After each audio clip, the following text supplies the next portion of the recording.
तर नमस्कार बहिणींनो, माझ्या व्हिडिओमध्ये पुन्हा एकदा तुम्हा सगळ्यांचं स्वागत। आज जो मी व्हिडिओ घेऊन आलाय ना, इतका भारी व्हिडिओ आहे आणि ह्या व्हिडिओचा रिझल्ट फक्त 15 मिनिटातच भेटणार आहे तुम्हाला। हा, खरंच तुम्ही ऐकलंय, जो मी आज व्हिडिओ तुमच्यासाठी खास घेऊन आलेले आहे ना, त्या व्हिडिओचा रिझल्ट फक्त 15 मिनिटात तुम्हाला लगेच भेटणार आहे। म्हणजे काय करायचंय काय नाही हे सगळं मी तुम्हाला सांगणार आहे, व्हिडिओमध्ये बघत राहावा आणि ह्याचा रिझल्ट तुम्हाला फक्त 15 मिनिटात भेटणार आहे।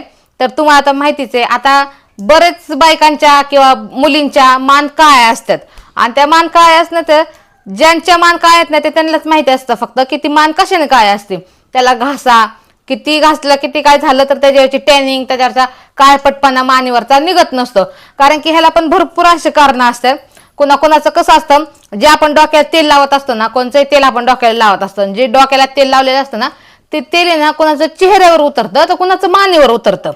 आता हे सगळ्यांनाच माहित नसतं, कुणाला माहिती असेल पण बरेच बहिणींना ही गोष्ट माहित नाही बरं का, की आपण जे डोक्यात तेल लावत असतो ना ते तेल आपल्या चेहऱ्यावर किंवा मानेवर उतरल्यामुळे आपली मान काळी होते आणि आपल्या चेहऱ्यावर उतरल्याच्या नंतर आपल्या चेहऱ्याला पिंपल्स येतात बघा। मग ते कारण असतं की चेहऱ्यावर जर तेल उतरलं ना, चेहऱ्याला पिंपल्स येतात आणि मानेवर तेल उतरलं तर मान आपली काळी दिसायला चालू होती आणि त्या मानेला आपण दगडाने जर घासलं ना तर ती जास्तच म्हणजे अशी काळी तर जास्त होती, पण त्या मानेची आग बी सुटती आणि जे दगड असतो त्या दगड त्या मानेला उतल्यावणी होतो, मग त्यामुळे मान जास्तच काळी होती। आणि काही काय असतं, काही गोष्टी आपल्या शरीरात कमी असतात, मग त्या गोष्टी शरीरात कमी असल्यामुळे सुद्धा आपली मान काळी असते। तर बरेच कारण असतात बरं का मान काळी असायला। तर आपण काय करायचं, आज मान आपली कुठं जायचं आपल्याला बाहेर, तर आपल्याला बरंच काय होतं माहिती का, असं जे मान काळी असते ना त्यांना लाज वाटते की आता इतकी मान काळी आपली काय करायचं। मग त्याला ना आपण महिने 6 महिने काहीतरी उपाय करत बसण्यापेक्षा ना, हा जो मी घरगुती उपाय सांगणार तो करा, 15 मिनिटात तुम्हाला लगेच फरक जाणवून बरं का। जिथंही तुम्हाला कार्यक्रमात जायचंय किंवा कार्यक्रमात नसलं जायचं, तुम्ही घरी जरी असलात ना तर तुम्हाला वाटतं का तुमची मान काळी दिसावी? अजिबात वाटत नसतं। जरी घरी असलात ना, कोणत्या कार्यक्रमाला जायचं नाही, कुठं नाही, काय नाही, आपण नुसतं घरी असलं तरी आपल्याला वाटतं की मान आपली गोरी दिसावं। हे बरेच बहिणीच्या माने गोऱ्या असतात, कोणाकोणाच्या नसतात, कारण की आपण काहीतरी खाण्यात किंवा काय करण्यात वेगळं म्हणजे नाही का, आपल्या शरीरात जर काय कमी असलं ना, आपल्या खाण्यात जर दोष असला काय तर आपल्या शरीरात दोष असल्यामुळं मान सुद्धा आपली काळी होती बरं का। मग ते जर आपल्याला आहे ना काय करायचं, 15 मिनिटातच आपल्या मानेचा काळपटपणा घालवायचा आहे। तर कसा घालवायचा मी तुम्हाला सांगणारच आहे बरं का, पण काय आहे माहिती आहे का, जो मी उपाय सांगणार आहे ना तो तुम्हाला सगळा उपाय बघावा लागणार आहे। आणि दुसरं म्हणजे काय माहिती का, हा जो मी उपाय घरगुती सांगणार आहे ह्याचा तुम्हाला 15 मिनिटाचा रिझल्ट भेटणार आहे ना, तर 15 मिनिटात तुम्हाला फरक जाणवला ना, तुम्ही मला कमेंट करून सांगा की हा व्हिडिओ तुम्ही कोणत्या गावातनं, कोणत्या शहरातनं, कोणत्या जिल्ह्यातनं बघता, हे मला नक्की कमेंट करून सांगत जावा, कारण की मला पण बरं वाटतं तुमच्या कमेंट ऐकल्यावर। त्यामुळे कोणत्या जिल्ह्यातनं, कोणत्या शहरातनं, कुठनं तुम्ही व्हिडिओ बघताय ना माझा, हे मला नक्की सांगत जावा बरं का। आणि व्हिडिओ पूर्ण बघा, म्हणजे तुम्हाला सगळं स्टेप बाय स्टेप जर तुम्ही केली नाही प्रोसेस तर 15 मिनिटातच तुम्हाला फरक जाणवणार। चला करूया आपण आपल्या व्हिडिओला सुरुवात। आता सामान काय काय हे मी तुम्हाला दाखवणार नाही, कारण की स्टेप बाय स्टेप तुम्ही बघा, सगळं मी काय काय टाकणार ते सगळं बघा आणि त्याच्यानंतर तुम्ही पण ती प्रोसेस करा आणि 15 मिनिटातच तुम्हाला फरक पडेल। तर चला आपण करूया व्हिडिओला सुरुवात। तर सगळ्यात पहिल्यांदा आहे ना, आपल्याला इथं बटाटा घ्यायचा असा, तर हा बटाटा पहिल्यांदा आपण सोलून घेऊया आणि त्याच्यानंतर ह्याचं काय करायचं ते सांगते मी तुम्हाला। तर आपण बटाटा इथं एक सोलून घेतल्यावर का, एकच बटाटा घ्यायचा आपल्याला, जास्त काय बटाटे लागणार नाहीत। आणि जी आपली खिसणी असते ना, आपलं खोबरं खिसायची खिसणी असती ती घ्यायची आपल्याला, आणि सगळ्यात पहिल्यांदा हा बटाटा आपल्याला खिसून घ्यायचा आहे। मिक्सरला लावू नका बरं का, ह्याला डायरेक्ट खिसूनच घ्या बटाटा। मिक्सरला लावल्यावर ह्याचा व्यवस्थित रस आहे ना बटाट्याचा निघत नाही, त्यामुळे आपल्याला हा बटाटा खिसून घ्यायचा आहे। तर हा बटाटा लय मोठा पण नव्हता आणि लय बारका पण नव्हता, मध्यम आकाराचा बटाटा घ्यायचा आहे बरं का आपल्याला। एकच बटाटा घ्या आणि मध्यम आकाराचा घ्या आणि त्याला व्यवस्थित असं खिसून घ्या। आता आपला अर्धा बटाटा झाला खिसून, सगळा बटाटा खिसून घ्यायचा बरं का आपल्याला। बटाटा खिसून घेतला ना तरच रस चांगला निघणार आहे, त्यामुळं बटाटा खिसून घ्या, दुसरा काही बटाट्याचं करू नका, कारण की आपण सोपी पद्धत जर वापरायला बघितली, मिक्सरला लावून घेतला तर त्याचा काय उपयोग होणार नाही। कारण की जे आपल्याला घटक बटाटा खिसून जर रस आपण काढणार ना, त्या रसात जे घटक असतात ना ते मिक्सरला बटाटा लावून ते घटक आपल्याला त्या रसात भेटत नाहीत, त्यामुळे आपल्याला काय करायचं, बटाटा खिसून घ्यावा लागतो। तर इथं आपला बटाटा खिसून झालेला बरं का। तर आता बटाटा खिसून झालाय, आणि एका बटाट्याचा खिस एवढा निघलाय बघा.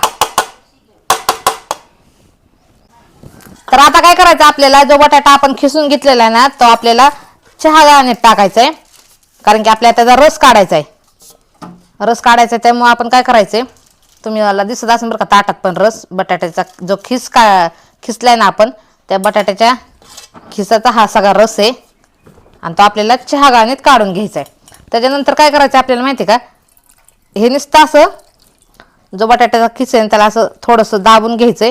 त्याच्यानंतर सगळा रस चाळणीतनं बाहेर निघतोय, तुम्हाला दिसत असून. तर एका बटाट्यात बघा एवढा रस निघलेला आहे आणि मध्यम आकाराचा बटाटा घेतलेला होता आपण, त्यात एवढा रस निघलेला आहे. तर सगळ्यात पहिल्यांदा आपल्याला काय करायचं माहिती का, ह्या बटाट्याचा जो रस आहे त्यात आपल्याला आहे ना लिंबू पिळून घ्यायचा आहे. तर अर्धा लिंबू पिळून घ्यायचा आपल्याला फक्त बरं का. तर हा अर्धा लिंबू आपण ह्याच्यात पिळून घेणार आहे आणि त्याच्यानंतर आपल्याला काय मिक्स करायचं ह्याच्यात ते सांगते तुम्हाला. तर हा इथं आपला अर्धा लिंबू पिळून झालाय बरं का.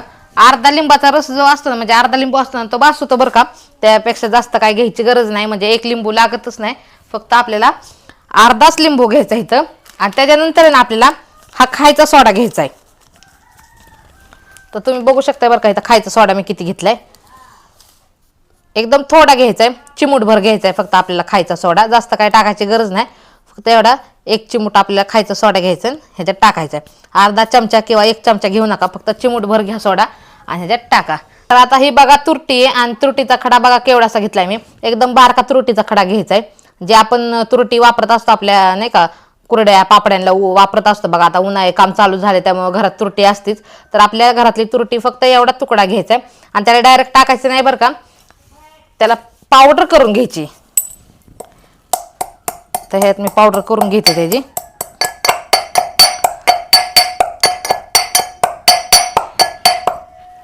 पावडर बी झाली बघा लगेच ह्याची.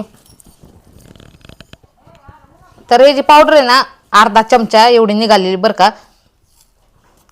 तर अर्धा चमचा असं पावडर आपण त्यात मिक्स करून घ्यायची आणि ह्याला सगळ्याला आहे ना असं व्यवस्थित हलवून घ्यायचं बरं का. तुम्हाला मी परत एकदा सांगते, आपण ह्याच्यात आहे ना बटाटा खिसून बटाट्याचा रस काढलाय बरं का. एक बटाटा खिसलाय मध्यम आकाराचा आणि त्याचा रस काढलाय. त्याच्यानंतर आपण त्याच्यात खायचा सोडा थोडासा टाकलाय, लिंबू अर्धा लिंबू पिळून घेतलाय त्याच्यात आपण आणि त्याच्यानंतर तुरटी टाकली आणि हे जे मिश्रण बघा तुम्ही किती एकदम भारीने एकदम खास मिश्रण झालेलं आहे बरं का ह्याचं. तर आता आपल्याला हे मिश्रण लावायचंय, ते कसं लावायचं ते तुम्हाला मी सांगते, किती दिवस लावायचंय, किती टाइम लावायचंय ते पण मी तुम्हाला सगळं सांगते ह्या व्हिडिओमध्ये. तर हे मिश्रण बघा हे असं झालेलं आहे बरं का, जसं साबणाचा फेस असतो ना त्या साबणाच्या फेसासारखं हा मिश्रण तयार झालेलं आहे. तर हे मिश्रण आहे ना आपल्याला हे मिश्रण आहे ना आठवड्यातनं 2दा लावायचंय. म्हणजे आहेत ना जेव्हा तुम्हाला टाइम भेटेल कोणत्याही टायमिंगला लावा, असं काही नाही की संध्याकाळीच लावा किंवा दुपारीच लावा किंवा संध्याकाळीच लावा, असं काहीच नाही बरं का. ह्याला कोणत्याही टायमात लावू शकताय तुम्ही, कोणत्या टायमात जेव्हा तुम्हाला टाइम भेटेल त्या टायमात तुम्ही हे मिश्रण लावायचे आपल्या मानेला आणि आपल्या मानेला लावल्याच्या नंतर आहे ना 15 मिनिटं ठेवायचे. पण काय करायचं माहिती आहे का, जे टायमिंगला आपल्याला मानेला हे मिश्रण लावायचे, तुम्हाला मी सांगितलेलं की आपल्या डोक्याचं जे तेल असतं ते तेल आपल्या मानेवर उतरलेलं असतं आणि मानेवर तेल उतरल्यामुळे आपल्याला काय करायचं, ज्या टायमिंगला आपण हे मिश्रण जे तयार करणार आहे त्या टायमिंगला आपण काय करायचं, मिश्रण तयार करायचं आणि एका साईडला ठेवायचं. त्याच्यानंतर आपल्याला साबणाने किंवा जो साबण वापरता तुम्ही किंवा शॅम्पू वापरता त्या शॅम्पूने किंवा साबणाने आपली मान आहे ना स्वच्छ धुवून घ्यायची, जेणेकरून ना आपल्या डोक्याचं जे तेल आपल्या मानेवर उतरलेलं असतं ते तेल सगळं निघून गेलं पाहिजे आपल्या मानेवरचं. आपण फक्त पाणी पुसून घेतली ना तर मानेवरचं तेल आपल्या निघणार नाही, म्हणून मानेवरचं तेल फक्त पाणी धुवू नका, तर नुसतं त्याला साबणाने मस्तपैकी धुवून घ्या आपल्या मानेला आणि धुतल्याच्या नंतर कॉटनच्या कपड्याने मान स्वच्छ पुसून घ्या, जेणेकरून मानेवर कसलं तेल राहणार नाही तुमच्या. त्याच्यानंतर तुम्हाला ह्याचा फरक जाणवणार नाही, कारण की तुम्ही हाय तसंच मानेला डायरेक्ट हे लावलं ना तर तुम्हाला फरक जाणवणार नाही काहीच. त्यामुळे आपण पहिली स्वच्छ मान धुतल्याच्या नंतर कॉटनच्या कपड्याने पुसली का लगेच हे मिश्रण जे तयार केलेले ना आपण हे मिश्रण लगेच आपल्या मानेला लावून घ्यायचंय आणि मानेला मिश्रण लावल्याच्या नंतर ना ह्याला 15 मिनिटं तसंच ठेवायचंय. 15 मिनिटं ठेवून त्याच्यानंतर आपण गार पाण्याने धुवून घेऊ शकतो. त्यानंतर त्याला काय लावायची गरज नाही, शॅम्पू लावू नका, साबण लावू नका, काहीच लावू नका, फक्त हे मानेला ठेवल्याच्या नंतर 15 मिनिटं ठेवा. 15 मिनिटात हे सुकते आणि 15 मिनिटाच्या नंतर गार पाण्याने मान धुवून घ्या आपली आणि परत कॉटनच्या कपड्याने पुसून घ्या. तुम्हाला लगेच फरक जाणवून. आणि ह्याचा फरक एकदम भारी आहे बरं का. करून बघा. करून बघितल्याशिवाय काहीच कळत नसतं. त्यामुळे तुम्ही केलं तर तुम्हाला कळणार आहे. तुम्ही काही क्रीम काय काय काय वापरतच असताना काय काय आपण उपाय करतच असतो आपल्या प्रत्येक गोष्टीसाठी. त्यामुळे ना तुम्ही पण तुमच्या मानेसाठी काही उपाय केले असतील किंवा करत असतात सध्या सुद्धा, तर त्यातच हा सुद्धा एक माझा उपाय करून बघा तुम्ही. हा उपाय तुम्हाला खरंच 100% फरक देणार. 15 मिनिटं ठेवा. 15 मिनिटात तुम्हाला लगेच फरक जाणवणार आहे ह्याचा. आणि त्याच्यानंतर तुम्ही आठवड्यातनं 2दा ही मिश्रण आपल्या मानेला बनवून लावायचं. तुम्ही कोणत्याही टायमात लावा, आठवड्यातनं 2दा लावा. आणि त्याच्यानंतर तुमची जवळ मान एकदम स्वच्छ पांढरी शिपट होत नाही तोपर्यंत हे मिश्रण लावा. पण 15 मिनिटात तुम्हाला एकदम भारी फरक पडणार आहे बघा. जास्त दिवस लावायची गरज सुद्धा नाही. हे आठवड्यातनं 2दा लावायचं, पण तुम्हाला लय दिवस लावायची मिश्रण गरज नाही, कारण की एकदम भारी फरक पडणार आहे. आणि त्याच्यानंतर तुम्ही मला नक्की कमेंट करून सांगा की तुमची मान पण गोरी झाली असेल, किंवा तुम्हाला जर हा म्हणजे नाही का तुमची मान नसेल काय झाली, तुम्हाला हा उपाय करायचा नसेल, तर तुम्ही तुमच्या मैत्रिणींना किंवा कोणाला पण पाहुण्यारावांना हा व्हिडिओ नक्की शेअर करा. आणि ज्यांना पण असं वाटतं की गरज हा व्हिडिओ शेअर करायची, त्या लोकांना तशा लोकांना हा व्हिडिओ शेअर करा. आणि हे मिश्रण त्यांनाही कळू द्या, म्हणजे तेही त्यांच्या मानेला लावतील. आणि त्याच्यानंतर 15 मिनिटांनी धुतल्याच्या नंतर त्यांनाही फरक चांगला जाणवून. तर तुम्हाला हा माझा व्हिडिओ जो मी केलाय घरच्या घरी तयार, घरगुती जे सामान असतं ना आपलं घरगुती असतं, आपण बाहेरनं काय आणत नसतं, जे काय असतं ते घरगुती असतं. आणि त्यामुळं काय होतं माहिती का, जे आपण कोणत्या क्रीम वापरतो काय वापरतो त्याने ना आपल्याला सूट जर झाली नाही ना आपल्याला ती क्रीम, तर आपल्या मानेला काही होऊ शकतंय.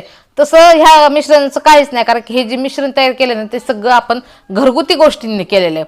आपण असं बाहेरचे किंवा असं औषध गोळ्याचं काही ह्याच्यात टाकलेलं नाही. तुम्ही तर बघितलं जे काय असेल ते घरगुती वस्तू आहेत. ते तुमच्या माने लावले ना तर तुम्हाला कशाचं इन्फेक्शन होणार नाही. हे पण खरं आहे तेवढंच, कारण की आपण कोणतीही गोष्ट करायच्या अगोदर आपल्याला वाटतं ना की ह्याच्यापासून आपल्याला काय होईल का. त्यामुळे तुम्हाला सांगते ह्याचं काही इन्फेक्शन होणार नाही तुमच्या मानेला. तुम्ही लावून बघा आणि लावल्याच्या नंतर मला कमेंट करून सांगा. तर हा जो मी व्हिडिओ केलेला आहे तयार, तर तुम्हाला कसा वाटला हे मला नक्की कमेंट करून सांगत जावा. आणि तोपर्यंत धन्यवाद.